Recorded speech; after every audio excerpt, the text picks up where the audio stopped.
तो हमने डिस्कस किया था बच्चे रिफ्लेक्सिव, सिमेट्रिक एंड लास्ट में क्या किया था, ट्रांजिटिव। कुछ थोड़ा थोड़ा सा इसके बारे में डिस्कस किया था कि कब कोई रिलेशन रिफ्लेक्सिव होता है, कब कोई रिलेशन क्या होता है सिमेट्रिक होता है, और कब कोई क्या होता है ट्रांजिटिव होता है। तो हमने उन चीजों के बारे में क्या किया, डिस्कस किया। ठीक, अब हम बच्चे बात कर रहे हैं इक्विवेलेंस क्लास की।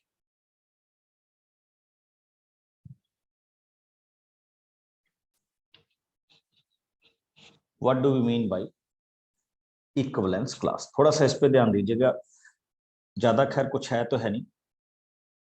ठीक, अब सपोज कीजिए एक आपका रिलेशन है on set A which is equivalence relations, means to say कि वो रिफ्लेक्सिविटी को भी फॉलो कर रहा है, सिमेट्रिसिटी को भी फॉलो कर रहा है, और किसको फॉलो कर रहा है, ट्रांजिटिविटी को भी फॉलो कर रहा है। ठीक, अब एक चीज हमने देखनी है कि the element which belongs to A, ठीक, एक एलिमेंट है ए जो उस सेट का पार्ट है। अब उस रिलेशन को बनाते वक्त ए के साथ जो जो भी एलिमेंट अटैच होंगे, जो जो भी एलिमेंट क्या होंगे, अटैच होंगे, they all known as equivalence class. मान लीजिए रिलेशन बन रहा है बी सी और डी का, तो इसका मतलब वो क्या होगा, इक्विवेलेंस क्या होगा, क्लास होगा। जैसे देखिए, सपोज कीजिए आपको एक रिलेशन दिया गया, रिलेशन ये है 1 1 2 2 1,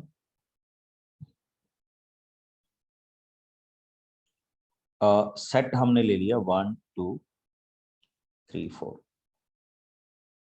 ठीक, 1 3 3 1, ऐसा करके दे दिया।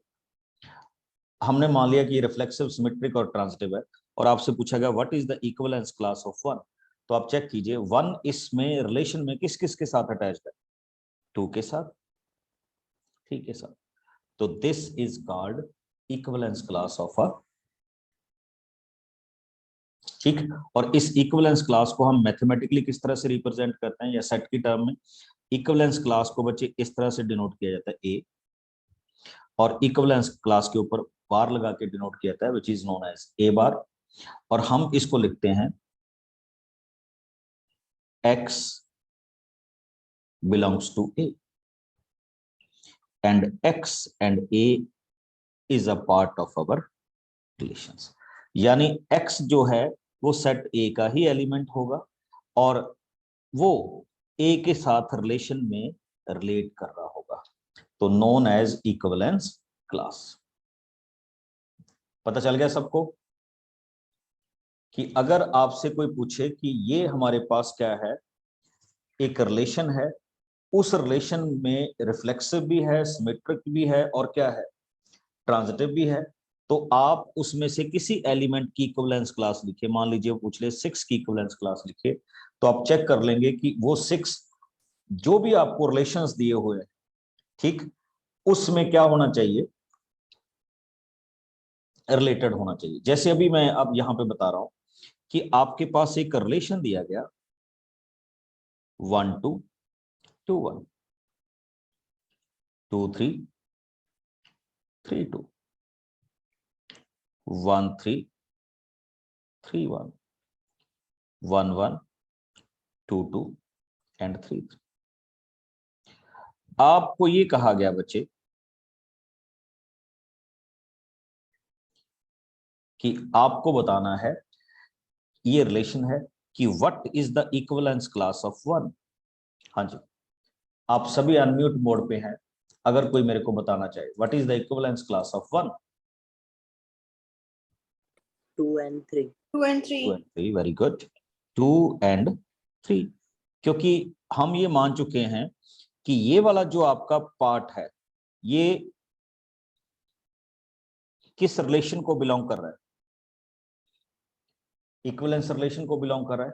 अब हमें पूछा गया है कि इक्विवेलेंस क्लास ऑफ 1, तो इक्विवेलेंस क्लास ऑफ 1 के लिए हमने क्या देखा कि 1 3 के साथ भी रिलेटेड है और 1 किसके साथ रिलेटेड है, 2 के साथ भी, तो 1 की होगी। अब if somebody ask you what is the equivalence class of 2, 1 3 1 and 3 भी होगा एंड क्या होगा 3 भी होगा। तो इक्विवेलेंस क्लास ऑफ 2 क्या होगा 1 एंड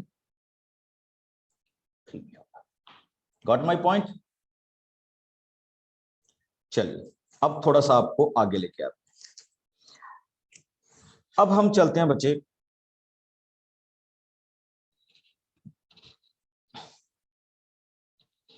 फंक्शन में। Okay, what is function, how we denote it, parameters क्या होंगे, किस तरह से हम इसको रिलेट करते हैं। ठीक, तो आप सबको पता है कि when, what is function,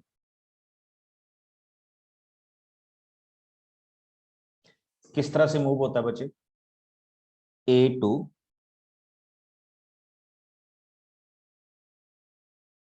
B. ठीक, स्क्वायर ब्रैकेट से ही होता है बच्चे इक्विवेलेंस क्लास, किसी ने मेरे से पूछा था। ठीक, A and B are two non-empty subset, then the rule of correspondence which associate each element of A with a unique element of B is known as function. अब फंक्शन में 3 things होती हैं बच्चे जिनको आपको बड़े ध्यान में रखना होता है। One is called domain, another is called range and third one is called codomain. Domain, range and codomain. Suppose कीजिए आपके पास एक सिंपल सी, उसके साथ शुरू कर रहा हूं। Let us suppose we have a set A 1 2 3 and 4, and we have another set B which is known as 1 4 9 16 and 25।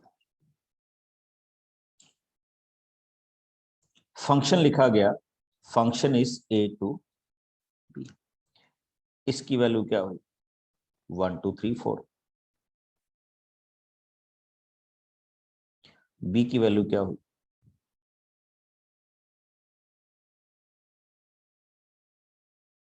अब चेक कीजिए। 1 को 1 के साथ रिलेट करो, 2 को 2 के साथ रिलेट कर दिया गया, 3 is related to 9 and 4 is related to 16। फंक्शन की एक बेसिक रिक्वायरमेंट तो है ही है बच्चे।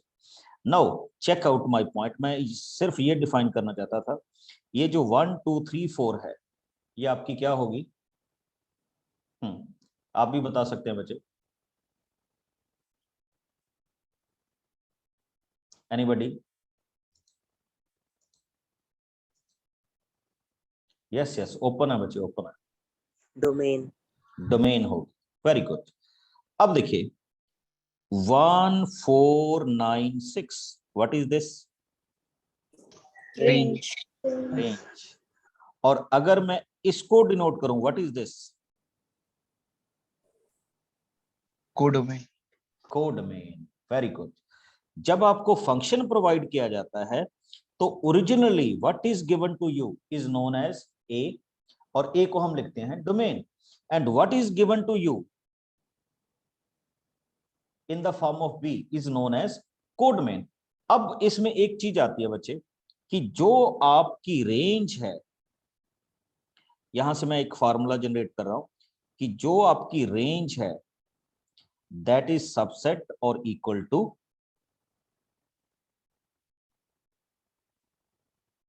कोडमेन। ठीक, रेंज या तो कोडमेन के इक्वल होगी या कोडमेन से क्या होगी, लेसर होगी। और अगर मैं इसको डिनोट करने की कोशिश करूं तो यहां एफ एक्स किसके साथ डिनोट किया जा रहा है, आई थिंक समझ गए होंगे सारे।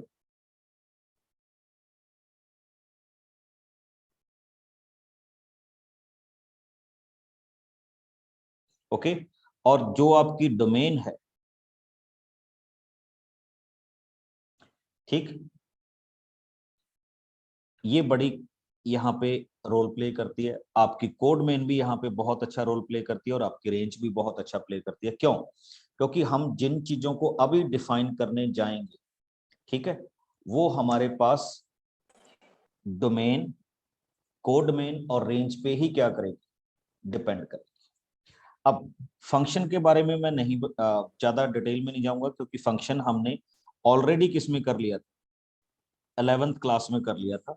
और मैं ज्यादातर बच्चों को ये समझाता हूँ कि फंक्शन को चेक करने का तरीका क्या होता है।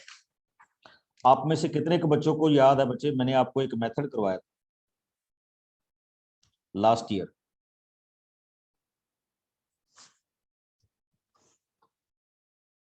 Child mother to check whether this is function और नॉट।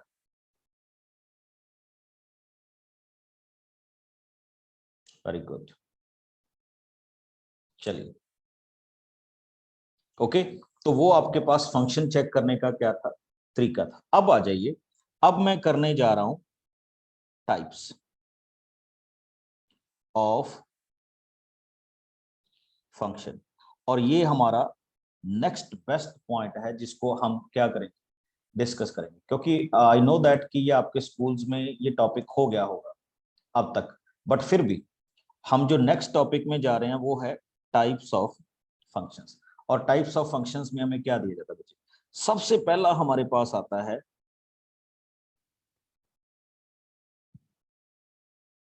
Many one.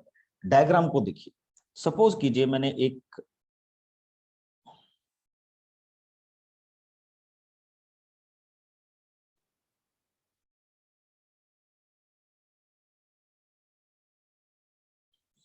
इस फंक्शन को हम क्या बोल सकते हैं, many, and here is one. ठीक, अब हम क्या कहेंगे, f A to B is known as many one when two or more element of A have the same image in B। तो ये कौन से फंक्शन में आएगा बच्चे? मैनी वन फंक्शन में क्या हो जाएगा, रिलेट हो जाएगा। और इसको मैंने आपको दिखाया with the help of arrow diagram. Okay, now come on to next one, जो हमारा बहुत क्रूशियल पार्ट है, विच इज नोन एज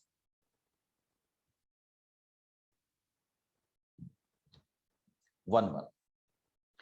और इसका अगर हम साइंटिफिक नेम देखें तो नोन एज इंजेक्टिव। थ्योरेटिकली भी करेंगे बच्चे इसको, प्रैक्टिकली भी करें कि किस तरह से ये आगे हमारे पास क्या होगा, डेफिनेशन में आएगा। पहला one one, and after that we will do its second name is injective. तो उस पे भी हम आएंगे, पहले वन वन पे देख लीजिए क्या है। A function from A to B is known as one one. Okay, many one नहीं बच्चे, वन वन। और इंजेक्टिव, या तो आप इसको मैनी वन वन बोलेंगे या क्या बोलेंगे, इंजेक्टिव बोलेंगे। If every element of A has a different image in B, कि एलिमेंट A की B में क्या होगी, एक डिफरेंट क्या होगी, इमेज होगी। अब देखते जाइएगा इसको हम कैसे डिफाइन करते हैं। सपोज कीजिए set A, set B, 1 2 3 A B C D, 1A 2B 3C। तो हम इसको क्या बोल सकते हैं, वन वन, क्योंकि ए का हर एक एलिमेंट एक डिफरेंट एलिमेंट के साथ क्या हो रहा है, अटैच्ड हो रहा है। अब अगर मैं इसको ऐसे कर देता,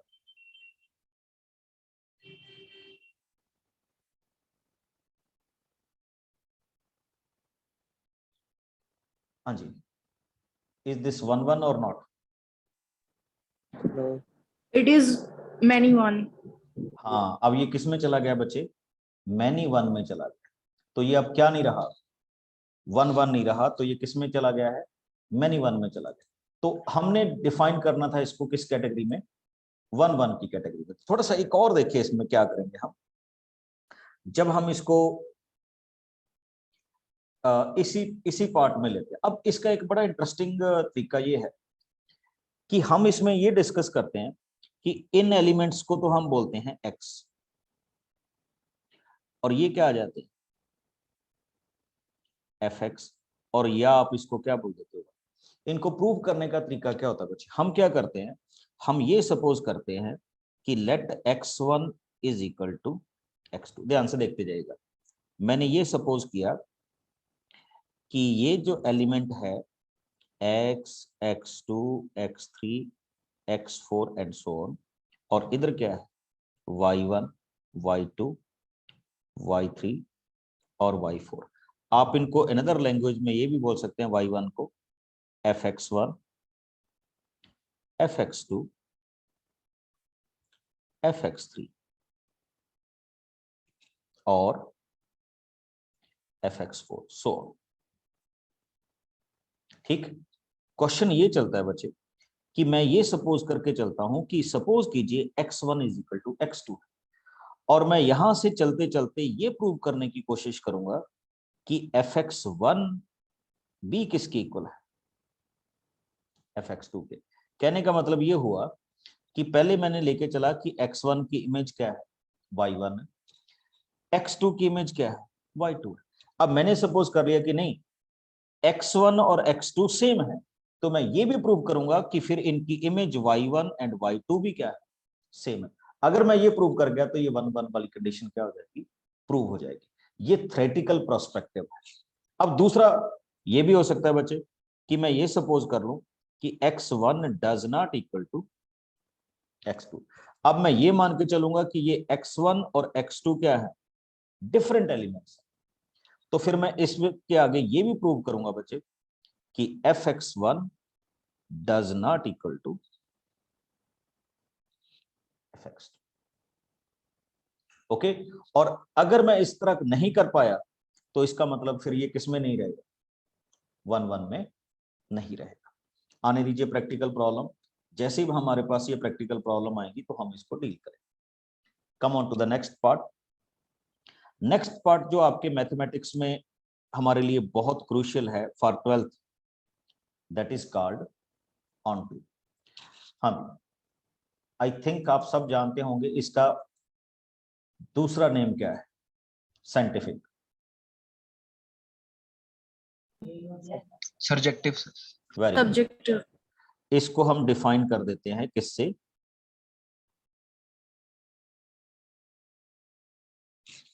सर्जेक्टिव से। Okay, good point. 1-1 and on, 1-1 को इंजेक्टिव और इसको क्या बोलते हैं सर्जेक्टिव। अब सर्जेक्टिव का मीनिंग देखिए क्या है। फिर उसी तरह से मैं फंक्शन का डिफाइन करने का मेथड वही रखूंगा, लेट f(a)(b). थोड़ा सा बच्चे स्लो इसलिए चल रहा हूं कि आप इसकी थ्योरी को समझ लें, क्वेश्चन थोड़े से फास्ट कर। ठीक, अब यहां पे क्वेश्चन ये होता है a(b). अब अगर मैं यहां पे डिफाइन करूंगा, मैं यहां पे ये नहीं देखूंगा कि a किसके साथ रिलेटेड है, मैं लिखूंगा कि b यानी every element of b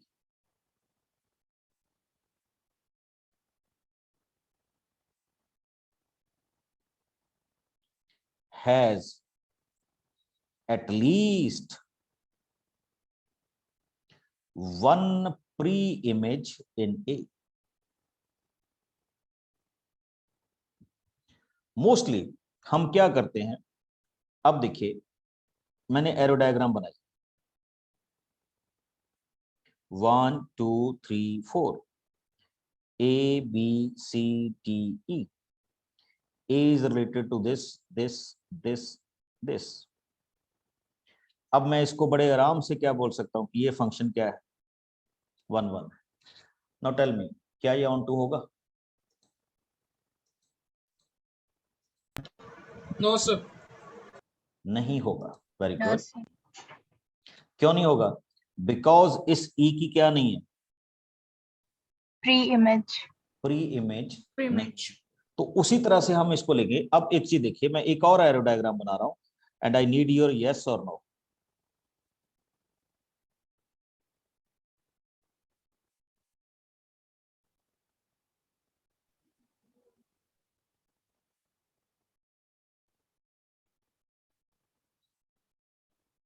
No, sir, it is not on to. It is many one.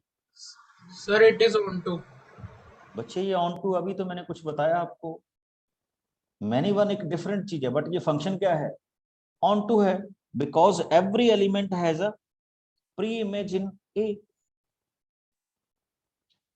अच्छा अब आओ जरा,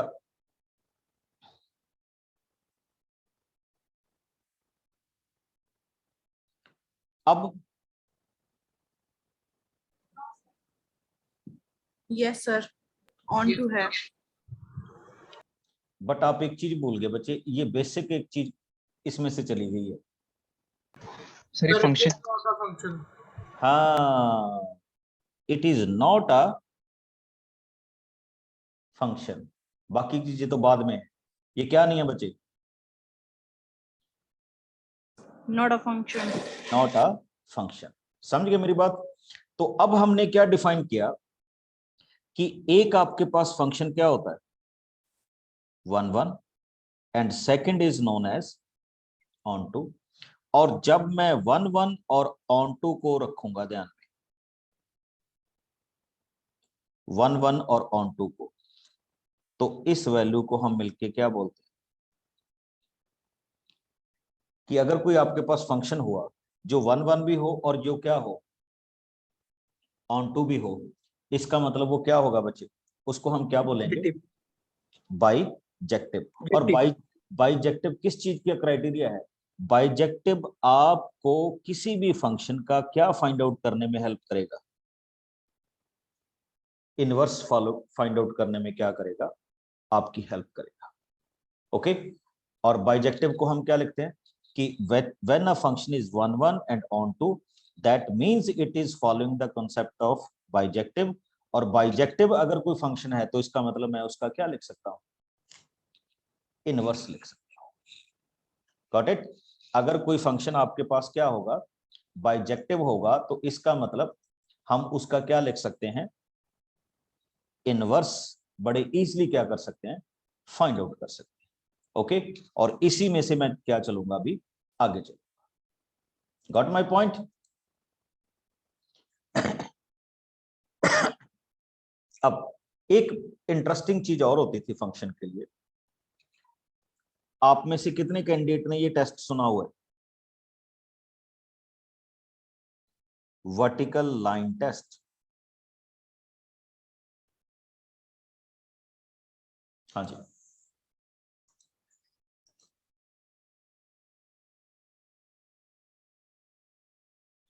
सभी ओपन है कि अगर मेरे को चेक करना हो कि इज इट अ फंक्शन और नॉट।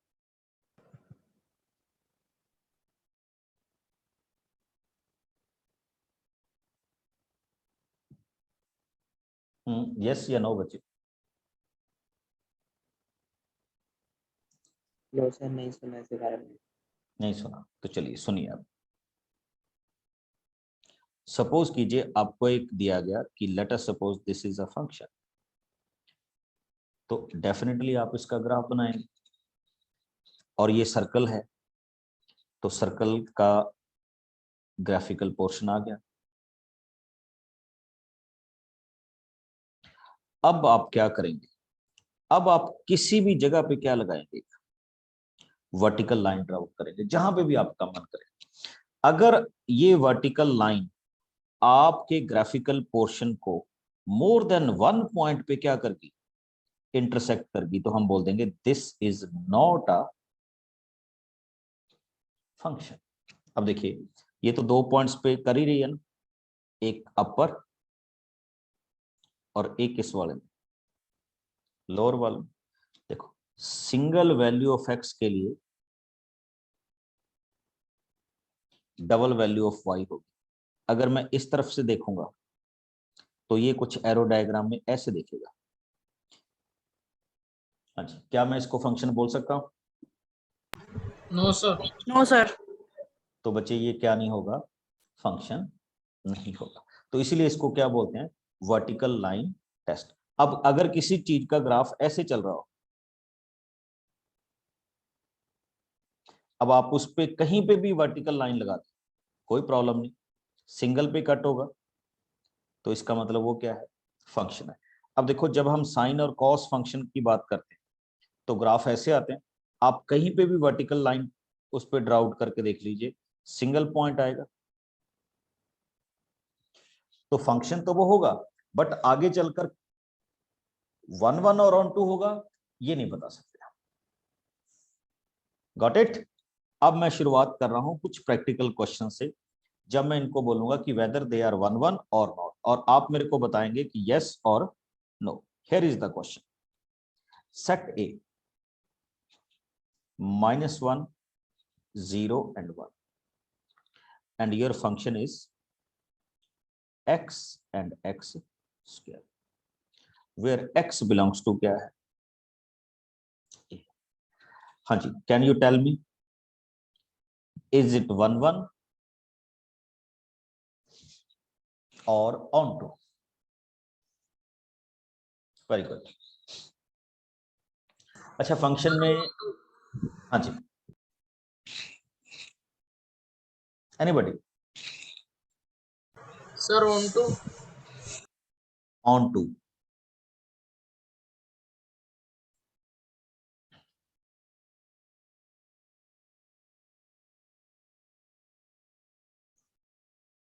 हाँ जी बच्चे, वेरी गुड।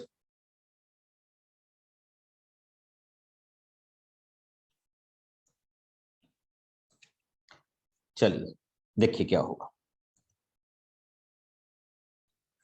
-1 0 1 -1 0 1। जब फंक्शन ए दिया हो ना तो that means your function is A to A. जैसे ही आपने यहाँ वैल्यू -1 फिल करी, y की वैल्यू 1 आ जाएगी, तो -1 किसके साथ रिलेट हो गया? 1 के साथ। जब आप यहाँ x की वैल्यू 0 फिल करेंगे तो एक्स स्क्वायर भी क्या हो जाएगा? 0 हो जाएगा। ओके, नेक्स्ट आपके पास क्या होगा बच्चे? जब आप 1 फिल करेंगे तो भी आपका आंसर क्या आएगा? 1 ही आएगा। अब बताओ मेरे को, इज इट 1 1? Manual. मेरी बात 1 1 पे आओ पहले। No, sir. No, sir. Not a function. Function तो है बच्चे, फंक्शन वाले में क्या दिक्कत है? तो ये 1 1 नहीं है। अब आओ नेक्स्ट वाले फेज में, and what about onto? Not Sir, यहाँ on पे भी to. नहीं है। ऑन टू भी नहीं है। अब रीजन सुनो, इस -1 की क्या नहीं है? Pre-image. प्री इमेज नहीं है। Got it. अब समझ लगा? अच्छा जो बोल रहे थे फंक्शन, अगर आपको फंक्शन वाले में कंफ्यूजन हो ना तो इसको ले लिया करो चाइल्ड और इसको ले लिया करो मदर। क्या ये ऑर्डिनरी चीज फॉलो कर रहे हैं? -1 की मदर 1, 1 की मदर 1 हो सकता है, और 0 की 0। तो इसका मतलब ये क्या होगा? फंक्शन तो होगा बट ये क्या नहीं था? ना तो 1 1 था, ना ही क्या था? ऑन टू था। अच्छा इसको एक मैं और बोल सकता हूँ, ऑन टू क्यों नहीं बोल सकता? अब आप देखिए इसमें रेंज क्या हुई?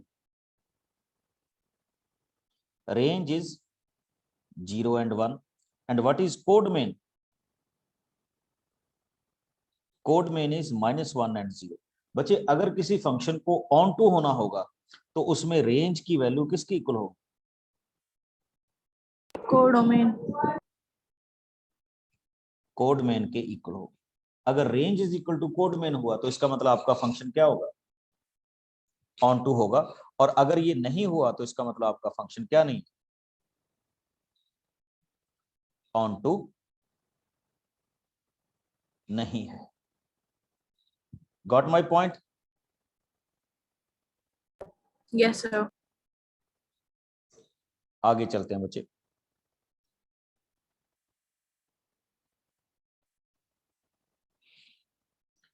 अब मैं कुछ क्वेश्चंस आपके साथ यहां शेयर करूंगा, ध्यान से देखना आप। अब मेरे को कहा गया कि एक फंक्शन है which is a to a, और it is given to me कि वो क्या था? क्या है? ऑन टू है।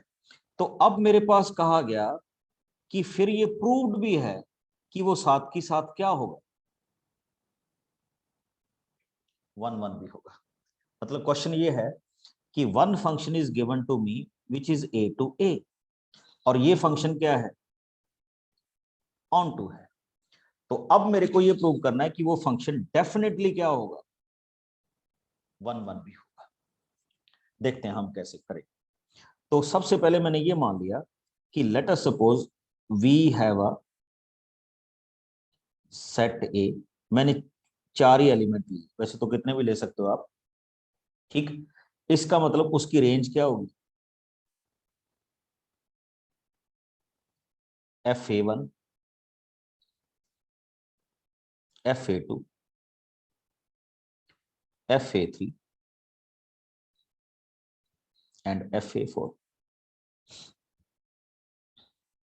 अब मैंने ये माना है कि ये a1 a2 a3 a4 है। चलिए एक ना मैं आपको और चीज करके दिखाता हूं, आई थिंक आपको समझने में बड़ी आसानी होगी। Set a1 a2 a3 and a4, ये जस्ट समझने के लिए। दूसरा सेट भी क्या है, a1 a2 a3 and a4। अब आप ये बोल चुके हो कि ये फंक्शन क्या है, ऑन टू। तो ऑन टू का मतलब इधर ये सारे के सारे एलिमेंट किसी ना किसी तरीके से क्या है, अटैच्ड। एक ऐसी सिचुएशन आ गई। अब बताइए, is it possible? No, sir. क्यों No, नहीं sir. पॉसिबल बच्चे? Very good, very good.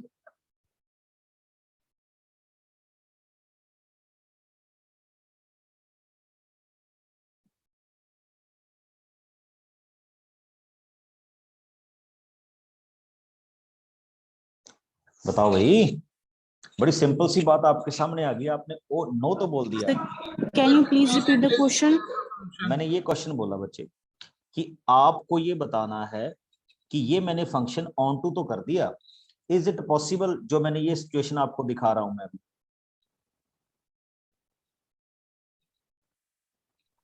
Sir ये सर फंक्शन A3 के 2 इमेज है। हाँ, बस मैं फंक्शन ही यही नहीं है सुनना चाहता सर। वेरी गुड बच्चे, ये फंक्शन ही नहीं है, ठीक, वेरी गुड। अब आप देखिए, आप ये चाहते थे कि a1 a2 a3 a4 अगर ये आगे किसी के साथ रिलेट होते हैं तो आप उसको किसी भी अदर फॉर्म में अगर रिलेट करने की कोशिश करोगे, जैसे मैं भी कर रहा हूं, तो कर तो मैं सकता हूं रिलेट, बट ये फंक्शन ही नहीं रहेगा। सपोज कीजिए ये चारों इसके साथ अटैच्ड हो,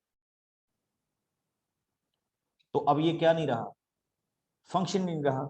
अब अगर मैं इसको फंक्शन बनाना चाहता हूं और ऑन टू ये ऑलरेडी है, तो मेरे को एक ही सिचुएशन करनी पड़ेगी कि ईच इंडिविजुअल को ईच इंडिविजुअल के साथ क्या करना पड़ेगा,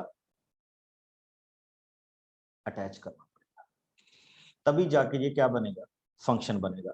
तो इसलिए मेरी ये कंडीशन क्या हो रही थी, फुलफिल हो रही थी कि अगर ये क्या है, ऑन टू है, तो ये पक्का क्या निकलेगा, 1 1 भी निकलेगा। अब उल्टा चलते हैं कुछ। अब आप मेरे को बताइए, अगर ये मैं मान के चलता हूं कि एक फंक्शन है f a टू a है एंड दैट इज 1 1, तो बताओ क्या ये ऑन टू होना नेसेसरी है? No sir. ऐसे ना किया करो यार, थोड़ा सा सोचा करो। Yes, sir. देखो अब फिर से वही बात आ गई। अब मैं कह रहा हूं कि ए में कितने एलिमेंट है, सपोज 1 2 3, दूसरे ए में भी वही एलिमेंट हो गए 1 2 3। पहले तो ये बनाओ, ये 1 1 कैसे बनेगा, जब 1 किसी के साथ अटैच्ड होगा सिंगल के साथ, 2 किसी सिंगल के साथ अटैच होगा, 3 किसी सिंगल के साथ अटैच होगा, तभी ये 1 1 होगा ना। अब आप देख सकते हैं एक दूसरी चीज भी होगी इसमें, कौन सी, It is a bijective function. Bijective function. तो अगर ये 1 1 है तो उसको पक्का क्या होना पड़ेगा, ऑन टू, किसकी वजह से, इस ए की वजह से। अब मैं ना आपको एक स्टेटमेंट दे रहा हूं, ये स्टेटमेंट ये है बच्चे, to each state of India assign its capital। बस मेरे को ये बता दो कि ये 1-1 है या नहीं, यस या नो। No. ओके, बाकी सभी? No, sir. Reason? Because Punjab and Haryana have a common capital. Yes. तो हमने क्या कहा कि ईच स्टेट ऑफ इंडिया को एक कैपिटल असाइन है, तो ठीक है। अगर आप अल्फाबेटिकली चलते आओगे तो ठीक है, पहले स्टेट की होगी, आंध्रा की होगी, दिस। जब आप पंजाब और हरियाणा में जाओगे तो वो एक ही कैपिटल को शेयर करते हैं, दैट इज चंडीगढ़। तो ये फंक्शन क्या नहीं हुआ बच्चे? 1-1. 1-1। अब आ जाइए दूसरा क्वेश्चन, टू ईच पर्सन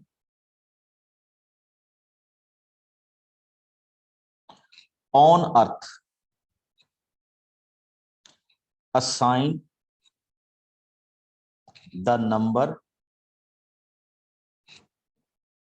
जैसे हम आधार नंबर देते हैं, which corresponding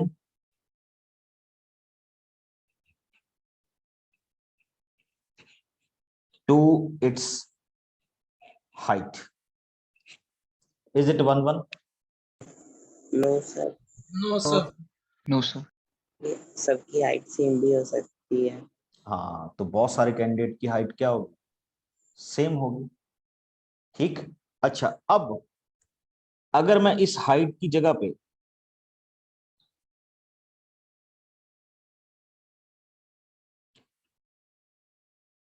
थंब इंप्रेशन लिख दूं, Then it is 1-1.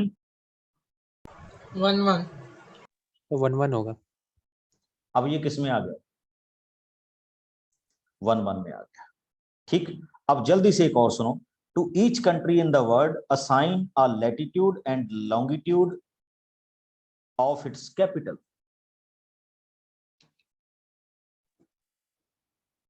Sir, 1-1. ये बच्चे क्या होगा? 1-1 की कैटेगरी में आएगा। ठीक, सिंपल सी फॉर्मेशन थी ना कि इनको हम किस फॉर्मेट में रखेंगे? 1-1 में।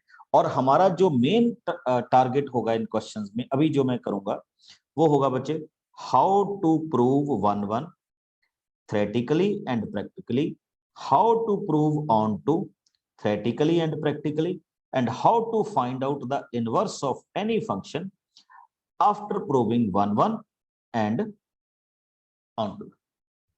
और ये चीजें बच्चे, जब मैं ये बोलता हूं ना कि एफ ए टू बी, ये ए टू बी का रोल बड़ा क्रूशियल है, डोमेन एंड किसका? रेंज का। क्योंकि जैसे मैंने डोमेन और रेंज चेंज की तो कई बार फंक्शन क्या हो जाएंगे? 1-1, और कई बार नहीं। जैसे आप देखिए, मेरे पास एक फंक्शन है f x is equal to x square, मैं इसको लिखता हूं नेचुरल टू नेचुरल। हाँ जी, बताइए, इज इट 1-1 और नॉट?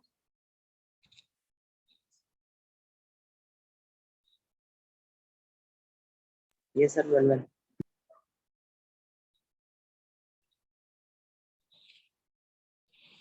सर ये 1-1 होगा, बट पर ऑन टू नहीं होगा। नहीं, चलिए ऑन टू पे तो हम 1-1. 1-1।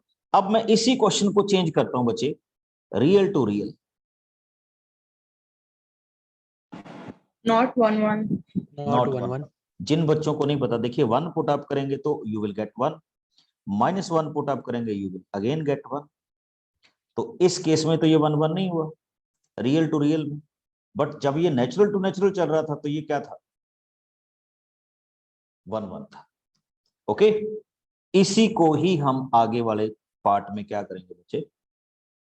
कवर करेंगे। And that's all for today's session.